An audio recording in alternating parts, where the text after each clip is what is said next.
Olá, bem-vindos ao canal Fido Bem. Eu sou o Matheus e hoje vamos falar sobre mitologia. Pois é, mais uma vez vamos mergulhar na mitologia grega. Vamos falar sobre Zeus e os seus amores. Esse parece ser um tema muito polêmico, porque quando olhamos para a mitologia, os mitos que relacionam Zeus e suas parceiras, geralmente fazem isso de maneira literal. A gente acaba associando Zeus com uma figura de um conquistador, de um galanteador.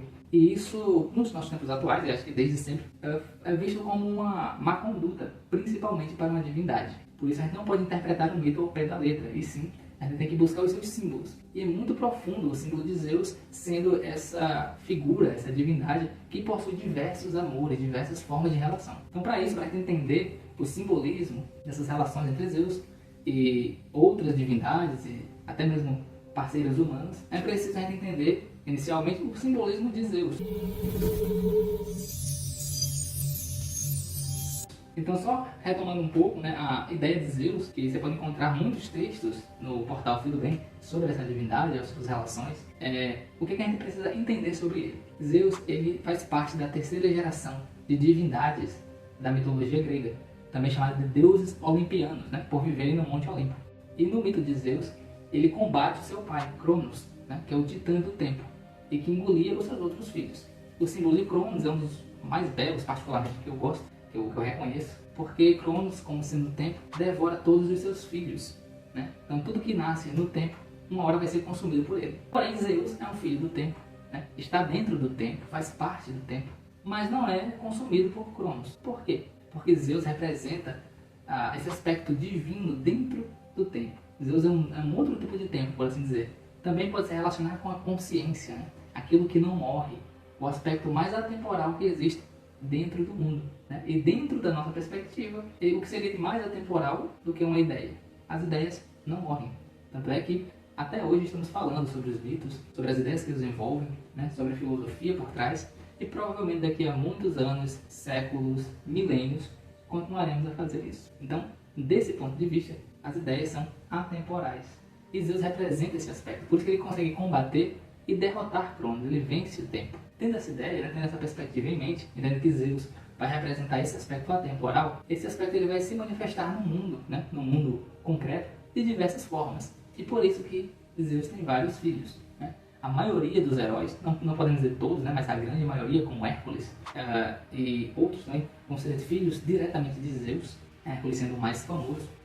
Então representa muito esse aspecto do divino no ser humano. Só que Zeus se relaciona com outras divindades. Então vamos começar falando algumas aqui, só para a gente entender rapidamente o seu simbolismo. A primeira, e é a principal, por assim dizer, é Hera, que é a sua esposa, que muitas vezes é retratada na mitologia como ciumenta, como aquela que busca castigar os filhos fora do casamento, que Zeus tem, digamos assim. Mas na verdade Hera é aquela que prova os heróis. A palavra herói vem de Hera nesse sentido, porque ela vai provar, vai colocar os heróis à prova para mostrar se eles realmente são dignos de serem filhos de Zeus, filhos desse aspecto atemporal, desse aspecto divino. Por isso que na mitologia Hera sempre é vista como uma pessoa que está dificultando a vida dos heróis, que está planejando alguns desafios, algumas provas, É mais nesse sentido. Então Zeus é esse aspecto fecundador, que vai gerar na matéria todas as formas do divino. Então essa é uma ideia importante que a gente tem que entender.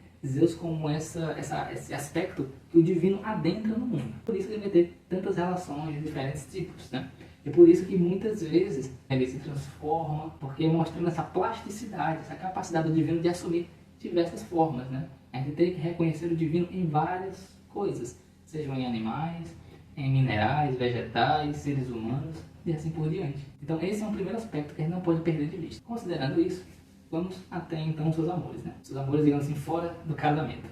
Uma das suas principais amantes, é Mnemosyne, que é a deusa da memória. E isso é muito importante, é um símbolo muito poderoso dentro da mitologia grega. Porque Mnemosyne, como a deusa da memória, ela vai ter com Zeus as musas, que são 9, as 9 musas, que são as artes de maneira geral, são as patronas, as divindades das artes. Mas por que essa relação de Zeus com a memória? Porque tudo que nos gera consciência tem que gerar em nós, tem que gravar em nós uma lembrança poderosa. não significa lembrar dos rancores ou dos problemas que passamos no passado, mas as lições que aprendemos, os aprendizados que tivemos frente às experiências.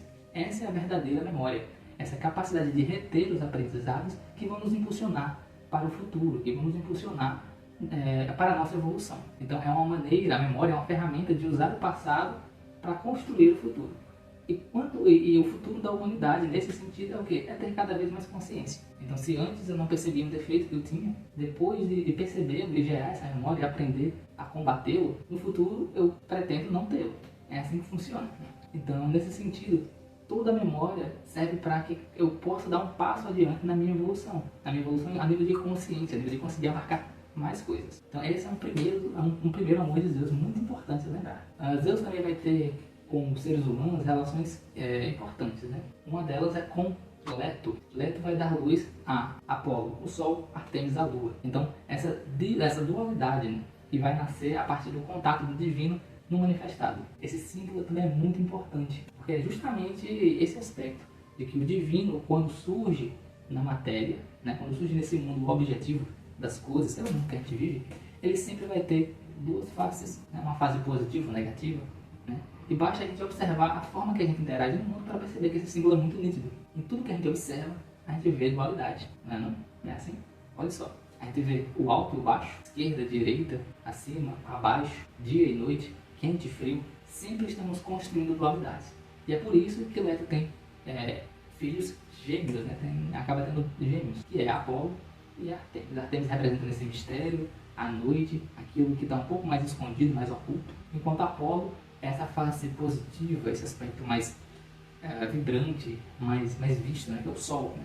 Nessa potência, do calor, de estar presente, de gerar vida, né? Apolo também vai assumir um caráter muito especial, que é ser o patrono das musas, né? Suas meia-irmãs, nesse sentido. Então só daí a gente pode perceber que a ideia de Zeus e os seus amores é que ele permeia todas as coisas, desde um aspecto mais objetivo, né? Quando ele se metamorfoseia, né? Quando ele se transforma em animais, em até outros seres humanos, mas também como ele consegue gerar divindades que vão atuar como forças da natureza. Então a divindade é como se ela estivesse existindo em vários planos, né? Em planos mais sutis, mas que também vai descendo até o plano mais concreto. Então, nesse sentido, Zeus vai ser essa força, essa consciência que a tudo cria. Nesse aspecto, ele se parece muito com Brahma, né? O deus criador do hinduísmo, que não precisou, dentro da mitologia hindu, ter vários amores, mas tudo nasce dele, a partir dele, ele gera todas as coisas. A mitologia grega preferiu colocar esse simbolismo dessa fertilidade, né? Do divino que fecunda a tudo e por isso gera todas as formas. Bom pessoal, por hoje é só. O vídeo seria muito mais longo se a gente tivesse que falar de todos os amores de Zeus, né? Seria um vídeo muito extenso. E quem sabe a gente pode trazer tema um pouco mais adiante, né? Com outros elementos. Mas por enquanto precisamos refletir sobre esses aspectos, né? Tanto do divino que coloca à prova a matéria, né, que é essa relação de Zeus com Hera, tanto a relação do divino, né, da consciência que é gerada a partir da memória, né, quando eu tenho uma experiência passada, eu posso gerar uma síntese que me leva para o futuro, que me dá mais consciência, e também dessa relação do divino fecundando a matéria e gerando aspectos duais, nascendo as dualidades. Essas são três ideias que, se a gente leva para a nossa vida, podemos aprender muito e perceber que Zeus, na verdade, não é um deus problemático que não consegue se controlar, digamos assim, que é um deus infiel. Mas na verdade ele cumpre um papel dentro dessa cosmovisão, que é a de fazer com que o divino se revele à vida. E sempre que o divino se revela, a vida vai gerar o quê? Divindade, beleza, heróis e todas as ideias que até hoje permeiam o ser humano e nos inspira tanto. Bom, então era só isso. Até mais. Tchau, tchau.